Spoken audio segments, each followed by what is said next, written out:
Today, a European approval in non-small cell lung cancer and highlights from the 2016 European Hematology Association Congress.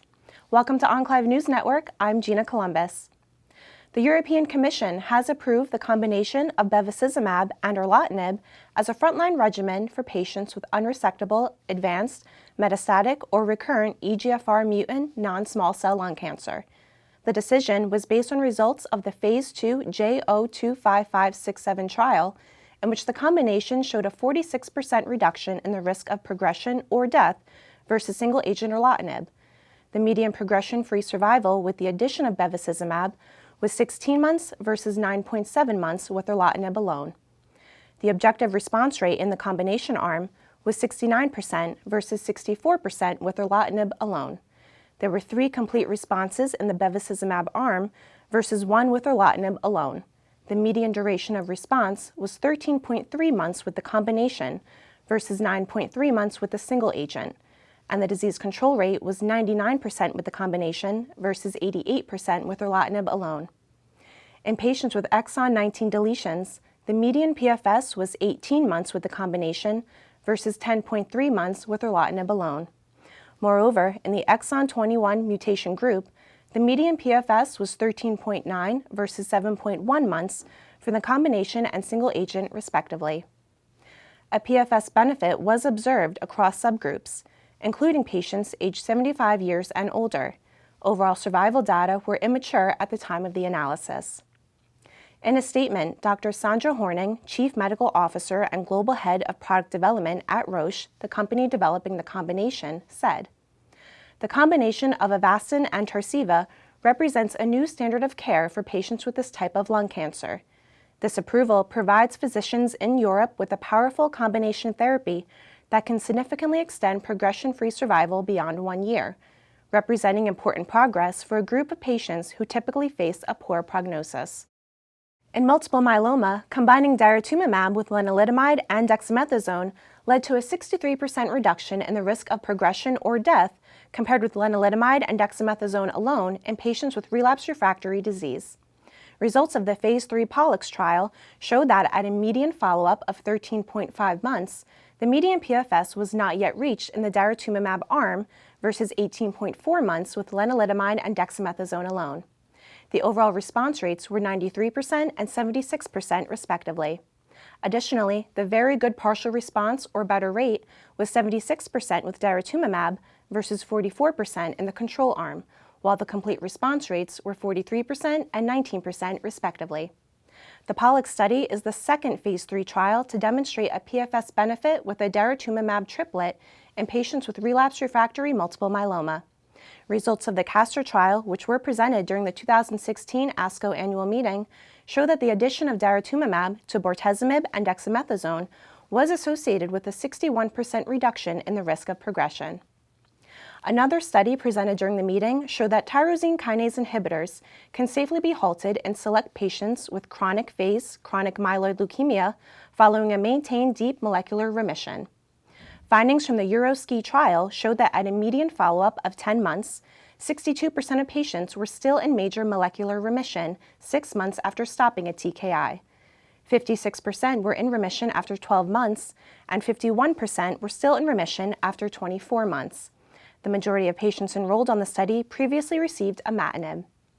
Based off of these findings, investigators determined that the cutoff suitable for ending imatinib therapy is around 6 years. When presenting the results at the meeting, lead study author Dr. Johan Richter of Lund University in Sweden said, "We have identified a cutoff suitable for stopping imatinib therapy, which is around 6 years. With a minimal p-value approach, about 6 years of therapy would be optimal therapy prior to incorporating a stop attempt. This is only done in patients who are first-line TKIs or second-line TKIs because of toxicities to first-line. There are no patients that have shown any resistance to TKIs before stopping, and I think that is of importance." In acute lymphoblastic leukemia, the anti-CD22 antibody-drug conjugate inotuzumab ozogamicin was found to significantly improve progression-free survival and complete remission rates versus chemotherapy for relapsed refractory patients. According to findings from the INNOVATE trial, The median PFS was 5 months versus 1.8 months with inotuzumab, ozogamicin, and chemotherapy, respectively. The complete remission, or CR with incomplete hematologic recovery rate, was 80.7% with the antibody-drug conjugate, compared with 29.4% in the chemotherapy arm. Additionally, the 2-year overall survival rate with inotuzumab, ozogamicin was 23% and 10% for chemotherapy. Significantly more patients also proceeded to undergo stem cell transplant with inotuzumab, ozogamicin compared with standard chemotherapy, at 41% versus 11% respectively. The trial demonstrated a strong trend toward longer median OS for patients treated with inotuzumab, ozogamicin compared with chemotherapy. Inotuzumab, ozogamicin also resulted in superior outcomes across risk categories, including duration of first remission, across age groups, and by cytogenetic categories. However, patients with Philadelphia chromosome-positive disease seem to benefit less with inotuzumab, ozogamicin versus chemotherapy. A study in acute myeloid leukemia presented during the 2016 Congress showed that patients who are cured from their disease after allogeneic hematopoietic stem cell transplantation produce antibodies that destroy leukemia cells.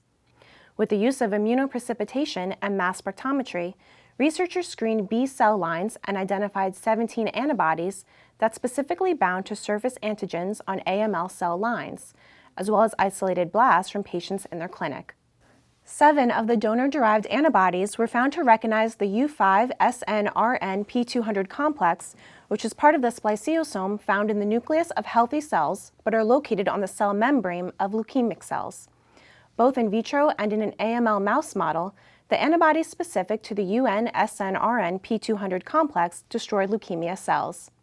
When presenting the findings during the meeting, lead study author Dr. Mette Hazenberg from Academisch Medisch Centrum in the Netherlands said, "Patients who survive AML after allogeneic HSCT produce AML-specific antibodies to really unexpected targets, including the U5-SNRN-P200 complex. Interestingly, when these antibodies bind to this complex, they actually kill the target cell. They kill the leukemic cells. This is a novel phenomenon, and we think we can develop this further into novel therapies." Hazenberg added that the early phase research will continue, with the intent of starting human clinical trials soon. Results of the Phase 3 Tower study show that the anti-CD19 immunotherapy blinatumomab improved overall survival by 3.7 months compared with standard chemotherapy in patients with Philadelphia chromosome-negative, relapsed or refractory B-cell precursor acute lymphoblastic leukemia. Treatment with blinatumomab led to a 29% reduction in the risk of death versus chemotherapy. This study, which was halted early for efficacy based on the recommendation of an independent data monitoring committee, is the confirmatory trial for the FDA's accelerated approval of blinatumomab, which occurred in December 2014. In regard to safety, the toxicity profiles were similar between the two arms and consistent with previous blinatumomab studies. Grade 3 adverse events occurred in 37% of the blinatumomab arm and 30% in the standard chemotherapy arm. The rates of grade 4 adverse events were 31% and 44% respectively. Additionally, fatal adverse events occurred in 19% of the blinatumomab arm versus 17% of the chemotherapy arm, including grade 5 infection rates of 11% and 12% respectively. That's all for today. Thank you for watching Enclave News Network. I'm Gina Columbus.